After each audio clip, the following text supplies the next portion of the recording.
જય Dwarkadhish, welcome to my YouTube channel Riya cooks creation. આજે આપણે બનાવીશું એકદમ નવી રીતે અને બહુ જ ઝટપટ બની જાય તેવા પુલાવ અને ગુજરાતી મીઠી કઢી। પુલાવ બનાવવા માટે મેં અહીંયા સૌથી પહેલાં એક મિક્સર બાઉલ લઈ લીધું છે। તે મિક્સર બાઉલની અંદર આપણે મેઝરમેન્ટના માપ પ્રમાણે કે ઘરમાં રહેલી કોઈ વાટકીના માપ પ્રમાણે 2 વાટકી જેટલા ચોખા એડ કરી દઈશું। જે આપણે ભાત માટે ચોખા યુઝ કરતા હોય તે ચોખા એડ કરી દેવાના અને હવે તેની અંદર 1.5 ગ્લાસ જેટલું પાણી એડ કરી બરાબર સારી રીતે ચોખાને આપણે આ રીતે હાથની મદદથી મસળીને વોશ કરી લઈશું, જેથી કરીને ચોખાની ઉપરનો જે અશુદ્ધિ પાવડર હશે તે દૂર થઈ જશે અને સારી રીતે બરાબર વોશ થઈ જશે। તમે જોઈ શકો છો, આ રીતે કોઈ દાળ કે ચોખાને વોશ કરતા હોય તો તેને 3 થી 4 વખત આ રીતે બરાબર વોશ કરી લેવાના। તમે જોઈ શકો છો, આ રીતે મસળીને સારી રીતે ચોખાને વોશ કરી લઈશું। 3 થી 4 વખત ચોખ્ખા પાણીમાં વોશ કરી દઈશું અને હવે બધું જ પાણી આપણે સારી રીતે નીકાળી લઈશું। તમે જોઈ શકો છો, મેં અહીંયા લગભગ 3 થી 4 વખત પાણીમાં વોશ કરીને બધું પાણી નીકાળી લીધું છે અને હવે તેની અંદર થોડું એવું 1 ગ્લાસ જેટલું ચોખ્ખું પાણી એડ કરી ચોખાને આપણે સારી રીતે પલળવા માટે મૂકી દઈશું। ત્યાર સુધી મેં અહીંયા ભાત બનાવવા માટે પાણી ગરમ કરવા માટે મૂકી દીધું છે। તે પાણી ગરમ થાય ત્યારબાદ તેની અંદર ટેસ્ટ પ્રમાણે મીઠું એડ કરી દઈશું અને 3 થી 4 જેટલા લવિંગ એડ કરી દઈશું। લવિંગ એડ કરવાથી તેનો ટેસ્ટ બહુ જ સરસ આવે છે અને ભાતનો કલર પણ બહુ જ સરસ આવે છે। અને હવે પાણી બરાબર ઉકળે ત્યાર સુધી અહીંયા આપણા ચોખા પણ સારા એવા પલળી ગયા છે, તમે જોઈ શકો છો। હવે તેની અંદરનું બધું જ પાણી નીકાળીને જે પલાળેલા ચોખા છે તેને આપણે ગરમ ઉકળતા પાણીની અંદર એડ કરી લઈશું, તમે જોઈ શકો છો। અને હવે તેને બરાબર આપણે મિક્સ કરીને સારી રીતે બોઇલ થવા દઈશું। આ રીતે એકવાર જરૂર ટ્રાય કરજો, બહુ જ સરસ એવા અને એકદમ છૂટા છવાયા એવા ભાત આપણા બનીને તૈયાર થશે। અને હવે મેં અહીંયા એક બીજું મિક્સર બાઉલ લઈ લીધું છે કઢી માટે। તેની અંદર આપણે એકદમ ફ્રેશ એવી 2 કપ જેટલી છાશ એડ કરી દઈશું અને અડધા કપ જેટલું પાણી એડ કરી દઈશું। હવે તેની અંદર 2 મોટી ચમચી જેટલો ચણાનો લોટ એડ કરી દઈશું। તમે અહીંયા ચણાનો લોટ ક્વોન્ટિટી વધારે કે ઓછી કરી શકો છો, તમને જે થિકનેસ સાથે કઢી ભાવે તે રીતે તમે કઢી બનાવી શકો છો। હવે બરાબર તેને વિસ્કરની મદદથી મિક્સ કરી લઈશું, જેથી કરીને ચણાના લોટના કોઈ લમ્સ ન રહી જાય। હવે છાશની અંદર બરાબર સારી રીતે તેને એક જ ડાયરેક્શનની અંદર મિક્સ કરી લઈશું, જેથી કરીને ચણાના લોટને સારી રીતે છાશની અંદર ભેળવતી વખતે વાર ન થાય। હવે બરાબર સારી રીતે તેને મિક્સ કરી લઈશું, તમે જોઈ શકો છો બહુ જ સરસ એવી છાશની અંદર ચણાનો લોટ મિક્સ થઈ ગયો છે। અને હવે બરાબર મિક્સ થઈ જાય એટલે તેની અંદર આપણે 1 પિંચ જેટલા લીંબુના ફૂલ એડ કરી દઈશું ખટાશ માટે અને હવે તેની અંદર 2 મોટી ચમચી જેટલી ખાંડ મીઠાશ માટે એડ કરી દઈશું અને ટેસ્ટ પ્રમાણે મીઠું એડ કરી દઈશું અને હવે બધી જ વસ્તુને સારી રીતે મિક્સ કરી લઈશું, જેથી કરીને ખાંડ, લીંબુના ફૂલ અને મીઠું બરાબર સારી રીતે મિક્સ થઈ જાય અને સારું એવું મેલ્ટ થઈ જશે। તમે જોઈ શકો છો, બરાબર એક જ ડાયરેક્શનની અંદર તેને ફેંટવાથી સારી રીતે ખાંડ અને મીઠું બરાબર સારી રીતે મિક્સ થઈ જશે। અહીંયા તમે ખાંડની જગ્યાએ ગોળનો પણ ઉપયોગ કરી શકો છો, પરંતુ જો ગોળ એડ કરતા હોય તો વ્હાઈટ જ ગોળ એડ કરવાનો। દેશી ગોળ કે કાળો ગોળ એડ કરશો તો કઢીનો કલર ચેન્જ થઈ જશે। અને અહીંયા આપણો ભાત પણ સારા એવા બોઇલ થઈ ગયા છે, તમે જોઈ શકો છો એકદમ છૂટા છવાયા અને એકદમ ખીલેલા એવા ભાત તૈયાર થઈ ગયા છે। હવે મેં અહીંયા કઢી માટે એક મિક્સર બાઉલ ગરમ કરવા માટે મૂકી દીધું છે। હવે તેની અંદર આપણે જે બનાવેલો ચણાનો લોટ અને છાશનો જે ગોળ હતો તે ગોળને એડ કરી દઈશું, તમે જોઈ શકો છો। અને હવે તેને એક જ ડાયરેક્શનની અંદર હલાવતા જઈને સારી રીતે એક બોઇલ આવે ત્યાર સુધી તેને નોનસ્ટોપ હલાવીશું, જેથી કરીને જે અંદરનો ચણાનો લોટ છે તે ચણાનો લોટ તળિયે બેસી ન જાય અને તે ચોંટી ન જાય, તે માટે તેને બરાબર સારી રીતે એક જ ડાયરેક્શનની અંદર હલાવતા જઈને સારી રીતે બોઇલ આવે ત્યાર સુધી તેને મિક્સ કરતા જઈશું। તમે જોઈ શકો છો, જેટલી કઢીમાં સારો એવો બોઇલ આવશે તેટલી કઢી આપણી ટેસ્ટમાં બહુ જ સરસ લાગશે।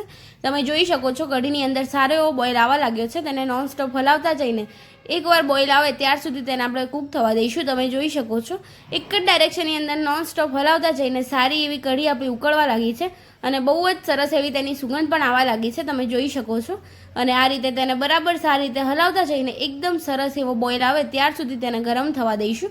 તમે જોઈ શકો છો, અહીંયા આપણી કઢી સારી એવી ઉકળવા લાગી છે અને બહુ જ સરસ એવી કઢીની અંદર સારો એવો બોઇલ આવી ગયો છે। આ રીતે બોઇલ આવે ત્યાર સુધી તેને હલાવતા જઈશું અને અહીંયા બહુ જ સરસ એવી આપણી કઢી સારી એવી ઉકળવા લાગી છે, તેને બરાબર સારી રીતે મિક્સ કરી લઈશું, તમે જોઈ શકો છો। અને હવે કઢીને આપણે સારી રીતે બીજા ગેસ પર ટ્રાન્સફર કરી લઈશું, એકદમ સ્લો ગેસની ફ્લેમ પર તેને સારી રીતે ઉકળવા દઈશું। ત્યાર સુધી આપણે વઘાર માટેની પ્રિપેરેશન કરવા માટે મેં અહીંયા ગેસ પર વઘાર્યું ગરમ કરવા મૂકી દીધું છે। તેની અંદર 1 ટેબલ સ્પૂન જેટલું ઘી એડ કરી દઈશું અને ઘી ગરમ થાય એટલે તેની અંદર 1 ટેબલ સ્પૂન જેટલું જીરું, 3 થી 4 જેટલા મીઠી લીમડીના પાન, 3 થી 4 જેટલા સૂકા લાલ મરચાં અને 1 મોટી ચમચી જેટલા લીલા સમારેલા મરચાં એડ કરી તેને સારી રીતે સોંતે કરી લઈશું। તમે જોઈ શકો છો, આ રીતે ઘીની અંદર કઢીનો વઘાર કરવાથી બહુ જ સરસ એવો તેનો ટેસ્ટ આવે છે। અહીંયા કઢીમાં તેલને અવોઇડ કરવાનો, ઘીનો જ વઘાર કરવાનો, બહુ જ સરસ બનશે। અને બરાબર વઘાર આપણો સોતે થઈ જાય એટલે તેની અંદર મેં અહીંયા 1 પિંચ જેટલી મેથી દાણા એડ કર્યા છે અને હવે તેની અંદર 1 પિંચ જેટલી હિંગ એડ કરી તેને બરાબર સારી રીતે આપણે સોતે કરી લઈશું અને વઘારને જે ઉકળતી કઢી છે તે કઢીની અંદર એડ કરી લઈશું અને એકવાર ફરી તેને બરાબર મિક્સ કરીને સારી રીતે વઘારને આપણે મિક્સ કરી લઈશું અને હવે કઢીને આપણે ફરી એકવાર માટે બોઇલ થવા દઈશું. કહેવાય છે કે કઢી 7 ઉભરાની જો હોય તો બહુ જ સરસ એવો તેનો ટેસ્ટ આવે છે. હવે તેને આપણે થોડીક વાર માટે ફરી બોઇલ થવા દઈશું. જેટલી કઢી આપણે ઉકાળશો તેટલી જ તેનો ટેસ્ટ બહુ જ સરસ આવશે. હવે આપણે તેને બરાબર સારી રીતે ઉકાળવા માટે મૂકી દઈશું. તમે જોઈ શકો છો એકદમ સરસ એવી આપણી કઢી બોઇલ થવા લાગી છે અને અહીંયા આપણી બહુ જ સરસ એવી ગુજરાતી મીઠી કઢી એવી બનીને તૈયાર થઈ ગઈ છે. તમે જોઈ શકો છો. હવે મેં અહીંયા પુલાવ બનાવવા માટે મોટી કઢાઈ ગરમ કરવા માટે મૂકી દીધી છે. કઢાઈ ગરમ થાય એટલે તેની અંદર આપણે 2 ટેબલ સ્પૂન જેટલું તેલ એડ કરી દઈશું અને તેલ બરાબર સારી રીતે ગરમ થઈ જાય એટલે તેની અંદર 1 ટેબલ સ્પૂન જેટલું જીરું એડ કરી લઈશું. 3 થી 4 જેટલા સૂકા લાલ મરચાં એડ કરી દઈશું. 1 પિંચ જેટલી હિંગ એડ કરી તેની અંદર અડધા કપ જેટલા ફ્રેશ લીલા વટાણા એડ કરી દઈશું અને વટાણાને આપણે સારી રીતે સોતે થવા દઈશું. તમે જોઈ શકો છો વટાણાનો કલર ચેન્જ થઈ જશે અને બહુ જ સરસ એવા વટાણા આપણા સારા એવા સોતે થઈને તૈયાર થઈ ગયા છે. હવે તેની અંદર મેં એક મોટી સાઈઝનું બટાકું ઝીણું ચોપ કરી રાખ્યું હતું તે બટેકાને એડ કરી દઈશું અને તેને પણ સારી રીતે આપણે મિક્સ કરી લઈશું અને સારી રીતે તેને કૂક થવા દઈશું. તમે જોઈ શકો છો આ રીતે આપણે બટેકાને સારી રીતે મિક્સ કરીને સારી રીતે તેને કૂક થવા દઈશું અને હવે તેની અંદર મેં તીખાશ માટે લીલા મરચાં લીધા છે કારણ કે પુલાવની અંદર જો લાલ મરચું એડ કરશો તો તેનો કલર ચેન્જ થઈ જશે. જેથી કરીને મેં અહીંયા તીખાશ માટે લીલા મરચાં ઝીણા ચોપ કરી રાખ્યા છે તેને એડ કરી દઈશું. તમે જોઈ શકો છો આ રીતે ઝીણા ચોપ કરેલા મરચાં એડ કરી દઈશું અને તેને બરાબર સારી રીતે સોતે કરી લઈશું જેથી કરીને આપણા બટાકા અને મરચાં સારા એવા સોતે થઈ જશે. તમે જોઈ શકો છો બરાબર તેને સારી રીતે આપણે કૂક થવા દઈશું ઢાંકીને. અહીંયા ઢાંકીને કૂક થવાથી તમે જોઈ શકો છો બહુ જ સરસ એવા બટાકા આપણા ઝટપટ કૂક થઈ જશે અને એકદમ સરસ એવો તેનો કલર ચેન્જ થઈ ગયો છે એટલે કે બટાકા આપણા કૂક થઈ ગયા છે. હવે બટાકા કૂક થઈ જાય એટલે તેની અંદર ઝીણું ચોપ કરેલું મેં અહીંયા ટામેટું લીધું છે એકદમ મીડિયમ સાઇઝનું તેને એડ કરી દઈશું. અહીંયા તમે બીજા તમારી પસંદ પ્રમાણે વેજીસ એડ કરી શકો છો. હવે ટામેટું બરાબર સારી રીતે મિક્સ કરી લઈશું અને તેની ઉપર ટેસ્ટ પ્રમાણે મીઠું એડ કરી અડધી ચમચી જેટલી હળદર એડ કરી દઈશું. બહુ હળદર પણ એડ નહીં કરવાની. એકદમ લાઇટ એવા પુલાવ હશે તો બહુ જ સરસ લાગશે અને ટામેટાની ઉપર તરત જ મીઠું એડ કરવાથી ટામેટા આપણા ઝટપટ ગળી જાય છે અને બહુ જ સરસ એવો તેનો ટેસ્ટ આવે છે. હવે બરાબર સારી રીતે તેને મિક્સ કરીને સારી રીતે કૂક થવા દઈશું. અહીંયા તમે જોઈ શકો છો એકદમ સરસ એવા આપણા ટામેટા કૂક થઈ ગયા છે અને બહુ જ સરસ એવા ટામેટા પણ ગળીને સોફ્ટ થઈ ગયા છે. તમે જોઈ શકો છો. હવે ટામેટા આપણા બરાબર કૂક થઈ જાય એટલે તેની અંદર જે બોઇલ કરેલા આપણા ભાત હતા એટલે કે બહુ જ સરસ એવા ખીલેલા ભાત હતા તેને એડ કરી લઈશું અને બહુ જ સરસ એવા જે વેજીસ કૂક કરેલા છે તેની અંદર ભાતને આપણે સારી રીતે મિક્સ કરી લઈશું. તમે જોઈ શકો છો બહુ જ સરસ અને એકદમ લાઇટ એવો બાળકોને પણ ભાવે તેવો ઝટપટ પુલાવ આપણો ઘરે જ બનીને તૈયાર થઈ જશે. એકવાર જરૂર ટ્રાય કરજો. બાળકોને પણ બહુ જ મજા આવશે કારણ કે જો કઢી પણ તીખી નહીં હોય અને પુલાવ પણ તીખા નહીં હોય તો નાના બાળકોને પણ તમે ખવડાવી શકો છો. હવે બરાબર સારી રીતે તેને મિક્સ કરી લઈશું. બહુ જ સરસ એવો તેનો કલર આવે છે અને એકદમ લાઇટ ખીલેલા એવા આપણા પુલાવ તૈયાર થઈ ગયા છે. બહુ જ સરસ એવા અને એકદમ સરસ ઝટપટ બની જાય તેવા પુલાવ તૈયાર થઈ ગયા છે. તેને આપણે સર્વિંગ પ્લેટની અંદર સર્વ કરી લઈશું.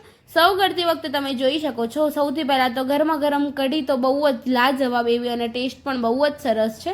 એકવાર જરૂર ટ્રાય કરજો ને અહીંયા સર્વિંગ પ્લેટની અંદર ભાતને પણ સર્વ કરતી વખતે તમે જોઈ શકો છો બહુ જ સરસ એવા અને શોર્ટ ટાઈમમાં જ એવા બનીને તૈયાર થઈ જાય તેવા પુલાવ આપણા તૈયાર થઈ ગયા છે અને અહીંયા આપણી સર્વિંગ પ્લેટની અંદર કઢી પુલાવ સર્વ થઈને પણ તૈયાર થઈ ગયા છે. જો તમને મારી આ રેસીપી ગમી હોય તો લાઇક કરજો, શેર કરજો અને કમેન્ટ કરજો. કમેન્ટ બોક્સમાં મને જરૂર જણાવજો કેવી લાગી મારી આ રેસીપી અને હા મારી ચેનલ પર જો નવા હોય તો ચેનલને સબસ્ક્રાઈબ કરી બેલ આઇકન જરૂર દબાવજો જેથી કરી મારી અવનવી રેસીપીઝ તમને સૌથી પહેલાં જોવા મળે અને મારી કોઈ ભૂલ ચૂક હોય તો મને કમેન્ટમાં જરૂર જણાવજો જેથી કરીને મને મારી ભૂલ સુધારવાનો મોકો મળે અને હું મારી ભૂલ અચૂક સુધારીશ. મારી ચેનલને સબસ્ક્રાઈબ કરી દેજો. મળીએ કોઈ નવી રેસીપીઝ સાથે. ત્યાર સુધી બધાને જય દ્વારકાધીશ, જય શ્રી કૃષ્ણ.